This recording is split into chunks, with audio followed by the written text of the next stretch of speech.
Hello guys, ഈ video കണ്ട് നിങ്ങളുടെ അഭിപ്രായങ്ങൾ, നിങ്ങളുടെ വിലയേറിയ അഭിപ്രായം കമൻറ്റായി രേഖപ്പെടുത്തുക. Thank you.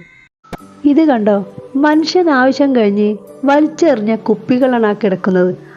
ആ ഡോഗ് വെള്ളത്തിലേക്ക് ഇറങ്ങുന്നത് കണ്ട് എല്ലാവരും അതിശയത്തോടെ നോക്കി നിന്നു, എന്താണ് അവൻ ചെയ്യുന്നതെന്ന്. അപ്പോഴാണ് ആ കുപ്പിയിട്ട് വരുന്നത് കണ്ട് പിന്നീട് എന്താ സംഭവിക്കുന്നതെന്നുള്ള ആ ഒരു ക്യൂരിയോസിറ്റി കാരണം എല്ലാവരും നോക്കി നിന്നു. പക്ഷേ എല്ലാവരും ഞെട്ടിച്ചുകൊണ്ടായിരുന്നു പിന്നീടുള്ള ആ നായയുടെ പ്രകടനം. അതൊരു മനുഷ്യൻ കാണുക എന്ന് പറഞ്ഞാൽ സത്യം പറഞ്ഞ നാണക്കേടാണ്. കാരണം ആ ഡോഗ് നേരെ ആ കുപ്പിയും കൊണ്ടുപോയത് ഡസ്റ്റ്ബിന്നിലേക്കാണ്. അതിലവൻ നിക്ഷേപിച്ചു. സത്യം പറഞ്ഞാൽ അവിടെ കൂടിയ ഓരോരുത്തരും ശശിയായി പോയിട്ടുണ്ടാവും. സത്യമല്ലേ?